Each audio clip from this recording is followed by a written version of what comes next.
ఈరోజు కూడా భార్య ఉన్నప్పుడు కూడా పెళ్లి కాక ముందు కూడా వ్యభిచారం చేసిన చాలా మందిలో ఉన్నారు.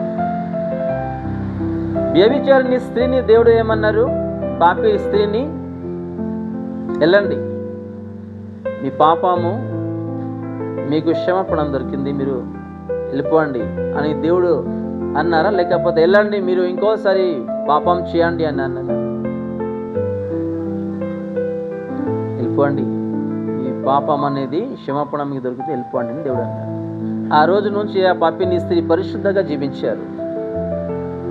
మేము కూడా మన లైఫ్లో ఏమైనా పాపం మనకి తెలిసింది అనుకోండి, అది విడిచిపెట్టి పరిశుద్ధంగా జీవించాలి. అది దేవుడికి ఇష్టం. మేము ఎంత పరిశుద్ధంగా జీవిస్తే దేవుడు అంత మనకి ప్రేమిస్తారు, అంతగా మన గురించి ఆలోచిస్తూ ఉంటారు. మా బిడ్డలు పరిశుద్ధంగా నా గురించి జీవిస్తున్నారు, నా రాజ్యం గురించి జీవిస్తున్నారు, నా గురించి ఆలోచిస్తున్నారు అనేది దేవుడికి కూడా ఒక హ్యాపీ అనేది ఉంటుంది అన్నమాట. ఈరోజు దేవుడు ఏడ్చినట్టుగా మేము జీవిస్తున్నాము. దేవుడు కళ్ళతో చూస్తున్నాము, ఆయన కళ్ళ ముందు మేము ఏం చేస్తున్నాము? పాపము, కొట్లాడ, రకరకాల మాట కుటుంబంలో. ఈ లోకం విషయంలో మన ఆలోచనల్లో ఉండకుండా చూసుకోవాలి, అని మన బాధ్యత. దేవుడు ఎప్పుడైనా రాపోతున్నారు, మేము ఎప్పుడైనా మరణిస్తాము. దేవుడు గురించి ఇలా జీవించాలని మనలో ఆలోచన ఉండాలి. మన దేహంలో, మన జ్ఞానంలో, మన చూపులో, మన మాటలో, ఇచ్చిన బాధ్యతలో అలాంటి ఆలోచన దేవుడి గురించి కేవలం ఉండాలి. ఈ లోకం గురించి మన దేహంలో కానీ, కుటుంబంలో కానీ, గృహంలో కానీ ఏ ఆలోచన లేకుండా మనం చూసుకోవాలి. అది మన బాధ్యత. దేవుడు కృప ఉన్నాయి కాబట్టి ఈరోజు భూమిలో కుటుంబంతో మేము చక్కగా ఉన్నాము. దేవుడు ఫుడ్ అయినా ఇస్తున్నారు, జాబ్ అయినా ఇస్తున్నారు, రోగాలు వస్తే దేవుడు స్వస్థ ఇస్తున్నారు, ఆర్థిక ఇబ్బంది ఉన్నప్పుడు దేవుడు కాపాడుతున్నారు, పరీక్ష వస్తే కాపాడుతున్నారు, మేము ఏమైనా అయిపోతే దేవుడు మళ్ళీ మాట్లాడి మనని సరి చేస్తున్నారు. ఇది ఎక్కడ నుంచి? దేవుడు కృప. దేవుడు మనకి ప్రేమిస్తున్నారు కాబట్టి ఆయన కృప, ఆయన దయ. ఈరోజు ఎవరికి లోబడుతున్నాము? సైతాన్ కా, పాపం కా, మనుషు కా, లేకపోతే టీవీ సినిమా సీరియల్ క్యా, మొబైల్ క్యా, క్రికెట్స్ కా, ఎవరికి లోబడుతున్నాము? ఇది కూడా ఆలోచించాలి మేము. ఈరోజు దేవుడికి లోబడండి అంటే ఎవరికి ఇష్టం ఉండదు. మన దగ్గర టైం ఎక్కడ? 9-10 గంటల డ్యూటీ చేస్తున్నాము, ఇంటికి వచ్చిన తర్వాత వేరే పని దొరికిపోతుంది. వాక్యం చదవడానికి మన దగ్గర టైం లేదు, దేవుడికి లోబడడానికి మన దగ్గర టైం లేదు, అలాగే వాక్యం చదవాలి, సరి చేసుకోవాలని మన టైం లేదు. ఎక్కడ లోబడుతున్నాం? మేము వస్తున్నాము, మన దగ్గర ఏ టైం అయితే ఉన్నాయి ఆ టైం లోకానుసారంగా మేము స్పెండ్ చేస్తున్నాము. మేము ఎవరికి లోబడాలి అట? దేవుడికి లోబడాలి. ఈరోజు దేవుడికి లోబడుతున్నామా? ఒక మనిషి ఏమన్నా చెప్తే మన తల కింద అయిపోతుంది, అవును చేస్తామని లోబడుతున్నాము. అది డ్యూటీలో అయినా సరే, స్కూల్ కాలేజీలో అయినా సరే, బంధువులైనా సరే, ఏదైనా విషయం అయినా సరే, అది బిజినెస్ అయినా, జాబ్ అయినా, ఎవరు ఏమనంటే లోబడిపోయి ఇలాగా తల దించి తెస్తున్నాము. కానీ దేవుడికి లోబడుతున్నాము. మనసు ఎవరు? మనసు మాకి ఎవ్వరు ఏం చేయలేరు, ఏ సాయం చేయలేరు. ఈరోజు మా దగ్గర ఉంటారు, రేపు మనకి మోసం చేసి వెళ్ళిపోతారు. అలాంటి మనసు ఈ భూమిలో ఉన్నారు. కాబట్టి మనుషుకి ప్రేమించాలి, అలాగే క్షమించాలి. కానీ మనుషుకి లోబడకుండా దేవుడికి లోబడి జీవించాలి. దేవుడికి లోబడి ఏం చేయాలట? మేము చదవండి. కాబట్టి దేవునికి లోబడి ఉండుడి, అపవాదిని ఎదిరించుడి. అపవాదాన్ని ఏం చేయాలట? ఎదిరించుడి. తర్వాత అప్పుడు వాడు మీ వద్ద నుండి పారిపోవును. హల్లెలూయా.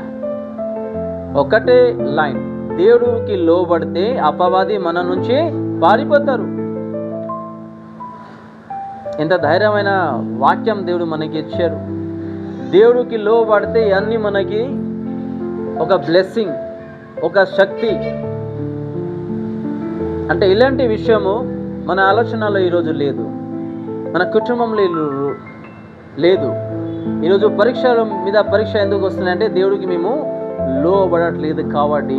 పరీక్ష వస్తున్నాయి, సైతాన్ ఇంకొక సైతాన్ తీసుకొస్తుంది, ఇంకో 4 సైతాను వస్తుంది. ఇలాగే రకరకాల సమస్య కుటుంబంలో ఈరోజు జరుగుతున్నాయి. మేము ఏం చేయాలట? దేవుడికి లోబడాలి. దేవుడికి లోబడితే ఈ అన్ని మనకి బెనిఫిట్స్ దేవుడి నుంచి మనకి దొరుకుతుంది. దేవుడి దగ్గరికి మేము వస్తే దేవుడు మన దగ్గరికి వస్తారట. హల్లెలూయా. ఇప్పుడు ఎగ్జాంపుల్, ఒక కుటుంబంకి కలవాలి అని ఒక గృహంకి వెళ్ళినాము. వాళ్ళ పని అయిపోయింది, వాళ్ళు ఏదైనా పొందుకున్నారు. మన దగ్గరికి ఏమైనా వస్తారా? వాళ్ళు ఏమైనా సమస్య ఉన్నప్పుడు వాళ్ళు రారు. కానీ ఇక్కడ చూస్తున్నాము, దేవుడు దగ్గరికి మేము వెళ్తే అట దేవుడు మన దగ్గరికి వస్తారట. ఎంత ఆశీర్వాదం! హల్లెలూయా. అంటే ఈరోజు దేవుడి దగ్గరికి ఎవరికి రాని కూడా ఇష్టం లేదు, సంఘంకి రావడానికి ఇష్టం లేదు. హల్లెలూయా. అంటే ఎంత బ్లెస్సింగ్ మనకి దేవుడు వాక్యం ద్వారా ఈరోజు నేర్పిస్తున్నారు. ఆ బ్లెస్సింగ్ అనేది మన చేతి నుంచి మేమే ఏం చేస్తున్నాము? పోగొడుతున్నాం. దేవుడు దగ్గరికి వస్తే అట దేవుడు మన దగ్గరికి వస్తారు అని వాక్యంలో చూస్తున్నాము. ఈ చేతిలో హత్య చేస్తున్నాము, కొడుతున్నాము, లంచం తీసుకుంటున్నాము, లంచం కూడా ఇస్తున్నాము. ఈ చేతిలో పాపం కూడా చేస్తున్నాము. ఈ చేతికి ఏం చేయాలి అట? హల్లెలూయా. అంటే చూడండి, ఎవరికైనా మీరు ప్రార్థన చేయాలంటే మీ చేయి ఏం చేస్తున్నారు? భుజంలో అయినా తల మీద అయినా చేపెట్టి ప్రార్థన చేస్తున్నాము. లేకపోతే ఇలా దేవుడు మీకు దీవించుగాక అని ఇలా ప్రార్థన చేస్తున్నాం. అంటే మన చేయి ఎలాగ ఉండాలి అట? శుభ్రం, పరిశుద్ధంగా ఉండాలి. ఏ 2 చేయి మేము జోడి దేవుడికి అడుగుతున్నాము, ప్రార్థిస్తున్నాము, ఈ పరిశుద్ధ గ్రంథం పట్టుకుంటున్నాము. ఈ 2 చేయి ఏం చేసుకోవాలి? మేము పరిశుద్ధంగా కాపాడుకోవాలి. అంటే చూడండి, దేవుడు ఇచ్చిన ఈ చేయికి కూడా ఇలాగ మేము కాపాడుకోవాలి అని దేవుడు ఈరోజు వాక్యం ద్వారా కూడా మనకి తెలియజేస్తున్నారు. ఈ చేయితో ప్రజలు ఏం చేస్తున్నాము? పిల్లల్ని అయినా, భార్యకి అయినా, భర్తకి అయినా కొడుతున్నాము, అంతే కదా. ఈ చేయికి ఏం చేయాలి అట? పరిశుద్ధంగా కాపాడుకోవాలి. ఈ చేయితో హత్య అవుతుంది, లంచం ఇస్తున్నాము, లంచం తీసుకుంటున్నాము, ఈ చేయితో పాపం చేస్తున్నాము. ఈ 2 చేయికి జాగ్రత్తగా పరిశుద్ధంగా మేము కాపాడాలి అని దేవుడు మనకి నేర్పిస్తున్నారు. దేవుడికి అడిగినప్పుడు నా దేవుడు నా ఇస్తారని ఒక నమ్మకం, ఒక విశ్వాసంతో జీవించాలి. కానీ ఇక్కడ వాక్యంలో ఏం చూస్తున్నాము? ఇక్కడ ప్రార్థన చేస్తున్నాము, దేవుడు ఇస్తారా లేదా, ఎప్పుడు చేస్తారు, ఎప్పుడు దొరుకుతుంది, ఎప్పుడు ఏం అవుతుంది, ఇలాంటి 2 మనసు. అంటే డౌట్ కూడా ఒక పాపం అని కొరింథీయులో మేము చూస్తున్నాము. పౌలు గారు అంటారు. అంటే చూడండి, ఈరోజు ఎలా జీవిస్తున్నాము అంటే ఈ యాకోబు పత్రిక 4 అధ్యాయము 1 నుంచి 8 వరకు దేవుడు ప్రతి విషయంలో మాకు తెలియజేస్తున్నారు. ఎలాగ జీవించాలి, ఇలాగ మేము కాపాడుకోవాలి మన పరిశుద్ధతని, మన కుటుంబంని, అలాగే మన ప్రార్థన జీవితాన్ని, వాక్యం చదువుకుంటున్నాము ఏదైతే అది కూడా ప్రతి విషయం ఇలా కాపాడుకోవాలి. మన శరీరంలో ఏం జరుగుతున్నాయి, కుటుంబంలో ఏం జరుగుతున్నాయి అని దేవుడు మనకి నేర్పిస్తున్నారు.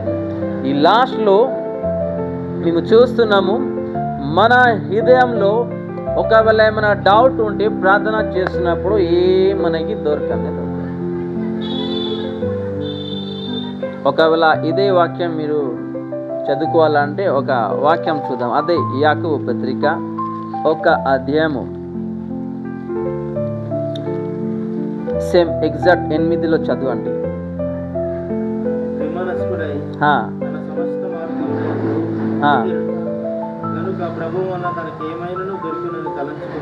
అంతే సేమ్ వాక్యం ఇక్కడ కూడా ఉంది.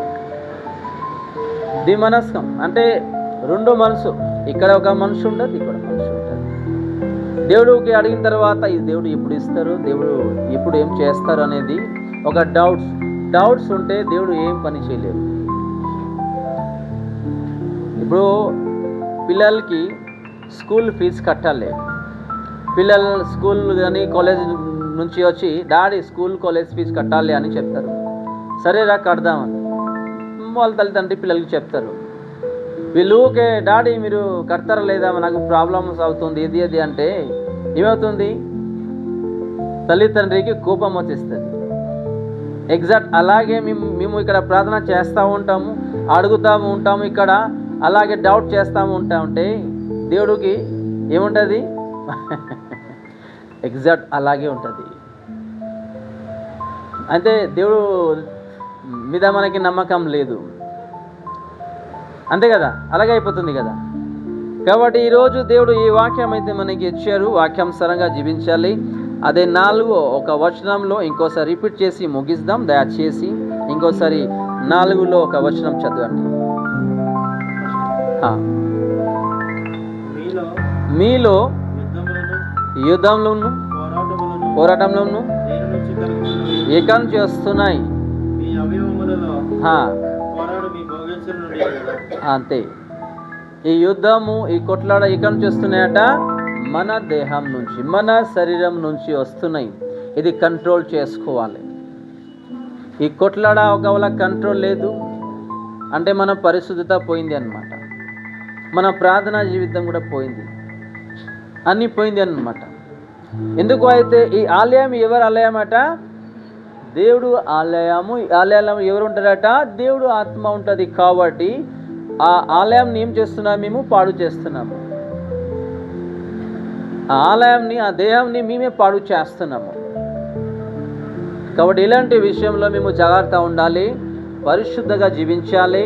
ఈ నోరుని కంట్రోల్ చేసుకోవాలి, మన ఆలోచనని కంట్రోల్ చేసుకోవాలి, మన ప్రతి విషయంని కంట్రోల్ చేసుకోవాలి, మన పరిశుద్ధాన్ని కాపాడుకోవాలి, మన కుటుంబాన్ని కూడా నేర్పించాలి. ఒకవేళ పిల్లలైనా, తల్లిదండ్రి అయినా, భార్య అయినా, భర్త అయినా, అక్క అయినా, చెల్లెలైనా, అన్న అయినా, తమ్ముడైనా ఒకవేళ కొట్లాడుతున్నారంటే వాళ్ళని ఏం చేయాలి, ఈ వాక్యానుసారంగా వాళ్ళని కూడా తెలియచేయాలి, అది నేర్చుకోవాలి అని వాళ్ళని కూడా చెప్పాలి.